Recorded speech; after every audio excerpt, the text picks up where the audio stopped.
The glow of my phone cut through the darkness of our apartment like a spotlight on a stage I didn't want to be on. I stared at the screen, my thumb frozen over the words that had just appeared, working late at the office conference. Don't wait up tonight. Lena. The text wasn't unusual in itself, she often stayed late. But the time, 10:47 p.m., and the clip tone made my stomach twist. Something about it felt wrong. There was a quiet in the apartment, the kind of stillness that makes every little sound echo. I typed back without thinking, fingers trembling more from anxiety than anger. Hope you and Jake from accounting enjoy the presentation. I pressed send, expecting nothing, imagining the silence that would follow. 20 minutes later, the front door rattled. Lena stood there, coat half on, keys shaking in her hand, her hazel eyes darting everywhere except at me. She looked pale, almost ghost-like, and the living room around us felt like a photograph of our life together, the mismatched throw pillows, a half-empty wine glass on the coffee table, the faint hum of the city drifting through the cracked window. My phone was still in my hand, the thread open, glaring like an accusation. You're home early, I said, trying to keep my voice steady, testing her reaction. She flinched, letting her keys drop with a clatter that sounded like a gunshot. I wrapped up the conference, she murmured, shrugging off her coat and tossing it over a chair. Her phone buzzed in her purse, and she ignored it. That little vibration felt like ice running down my spine. Over the past few months, I'd noticed the patterns, her phone face down during dinner, the way she angled it when taking late-night calls, her voice softening, almost intimate. I told myself it was paranoia, that I was overthinking. But standing there, with her hands trembling slightly and her excuses thin, doubt clawed its way to the surface. Jake from accounting, huh? I said, leaning back, forcing a smile that felt more like a grimace. Her eyes snapped to mine, wide and flickering with something I couldn't name at first, guilt, fear, anger, maybe all three. She opened her mouth, then closed it, twisting the hem of her blouse like a nervous tick. It's just a joke, I added, softer now, trying to give her an out, my heart pounding and silently begging her to laugh it off, to prove me wrong. It's not what you think, she whispered finally, her voice barely audible. She sank onto the edge of the couch, far from me, hands clenched tightly in her lap. Jake's just a colleague. We were working on the quarterly report. Her words sounded rehearsed, like lines she'd practiced in her head on the drive home.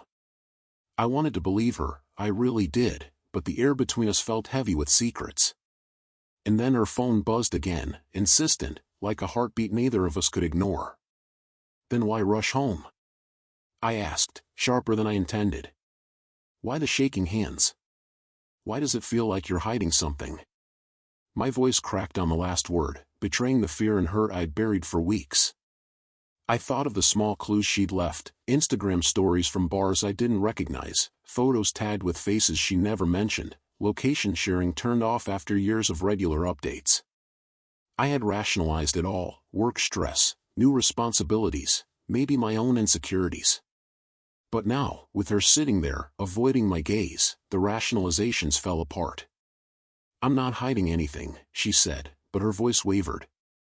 She silenced her phone without looking at it, and that small gesture sparked something cold inside me. Then show me, I said, standing, trying to keep my pulse from betraying me.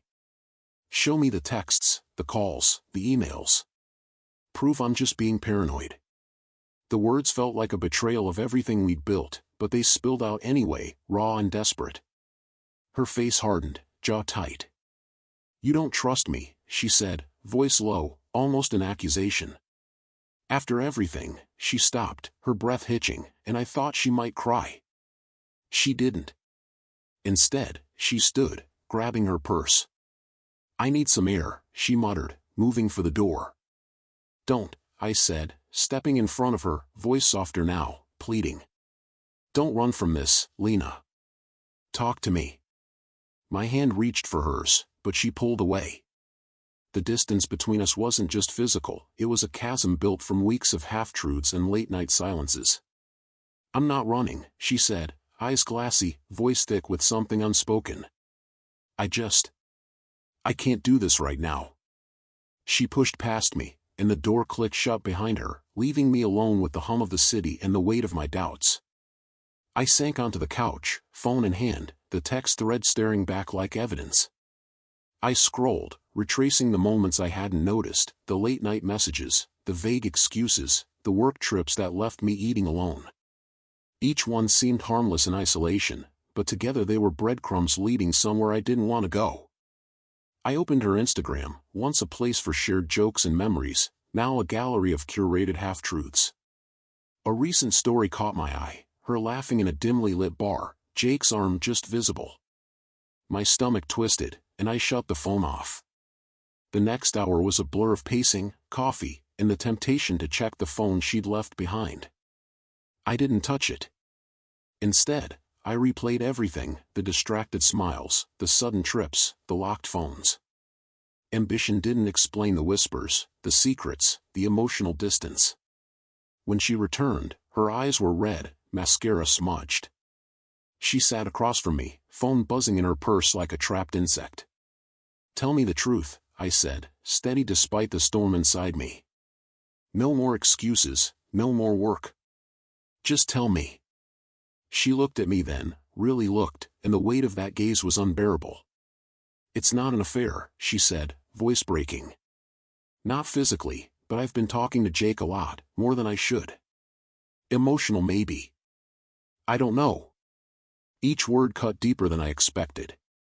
"Why him?" I whispered. "Why not me?" "I didn't mean for it to happen," she said, tears spilling. "You were always here, but I felt alone. Work, it was crushing me. And Jake, he listened." She reached for my hand, but I pulled back, the sting too fresh. "I love you," she said, desperate. "I swear I do. I got lost." I wanted to scream, to demand the truth, to shatter every secret, but I could only sit there, crumbling under the weight of her confession. "What now?" I asked, voice hollow. "I don't know," she whispered, and the honesty in that admission was the final twist of the knife. We sat in silence, the city humming around us, and the quiet between us was heavier than any words could carry.